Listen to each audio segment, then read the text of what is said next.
If you are going to be the deliberate creator of your own reality, then you must understand how it is that reality is created. When you got here, there was a lot of already manifested stuff around you. And it is logical that you would look at it and say, well, this is life. And that you would maybe not remember clearly that you were going to be adding to and creating more and molding it into place. But we want you to hear from us and maybe to spark your memory in the knowledge that you came to let what is be the bouncing off place for more.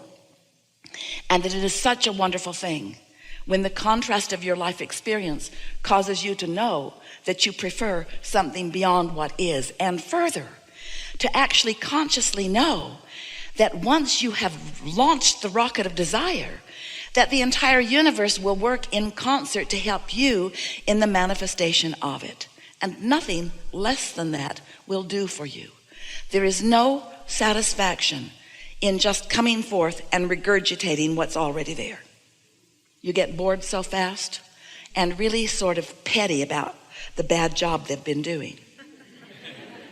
But when you realize that you are the agents of change, that you are the ones who get to focus and identify and know what improvement can be, and then you use the power of your focus, not dissuaded by what is, not tempted by looking at what's easier to see. Oh, it is so much easier just to look at what is already manifested, isn't it?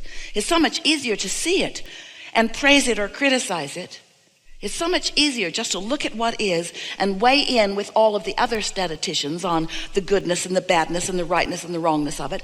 That's really easy to do, but not satisfying. But if you get to look at it, and out of it, you get to identify the improvement that you can see. And then you can find ways of focusing on the improvement even though it hasn't manifested. But you know you're zeroing in on it because of the way you feel, because of the satisfaction that you are feeling in your focus. Then you get to be one who consciously observes what's in this vibrational reality, this reality that is so real, we've given it a name, we called it a vortex. We wrote 2 books about it because we want you to accept the reality of this vibrational reality. If you can accept that you have created a vibrational reality and that you can fixate on the vibration of what's in it, then you get to be one who witnesses the evolution of these vibrations to thoughts, and these thoughts to words, and these thoughts and words to things. You get to witness the becoming of creation, which is what you came to do. So it goes like this. You're bipping along, you know what you don't want, you know what you do want. Your vortex is full of enough to keep you busy for 20 or 30 lifetimes, really. Law of attraction has been responding to it. Cooperative components have been gathered. And all of this is queued up, ready for you to begin a conscious realization of it. So Source, who knows where you are in relationship to what you have already created, is offering you a steady thought stream, a path to lead you to the full satisfaction of these things that you want. And we call it a path of least resistance because you, dear hearts, and it's all right, you've put a whole bunch of resistance on your path. But your inner being knows what all your hang-ups are, what all your hindering beliefs are. And your inner being is offering you ideas of how to get to where you want to be, even though there's resistance on your path. Your inner being isn't saying, oh, there's resistance on your path, go get rid of it and then come back and we'll talk. Your inner being isn't saying, oh, too much resistance for you, you're doomed to an unpleasant life. Your inner being just constantly offers ideas about how you can get to where you want to be. And so your vortex is full of all of this knowing, all of this reality, all of it queued up, all of the cooperative components gathered for you. And then you, in some vibrational relationship to that knowing. The better you feel, the more on point you are. The worse you feel, the more oblivious you are. You recognize that in yourself, don't you? So let's say you've been meditating, you've been appreciating, you're mostly tuned in, tapped in, turned on. And so you are in the vicinity of what's in your vortex. And there you are.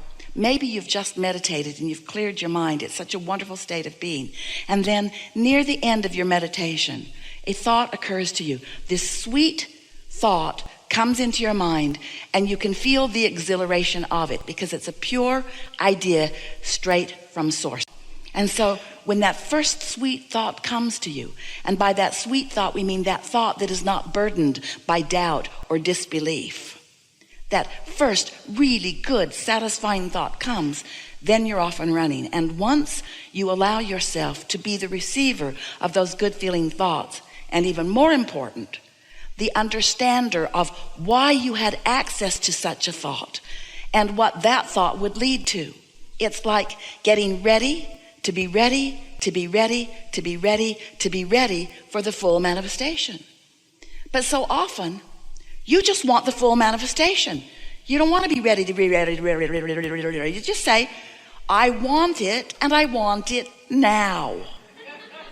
And when it doesn't come now because you weren't ready to be ready, to be ready, to be ready, to be ready, then you say, I must not be worthy, or I must not be in the path of goodness, or it's that reason, or that reason, or that reason. And then you practice the thought of it not coming to you rather than allow the thoughts of it coming.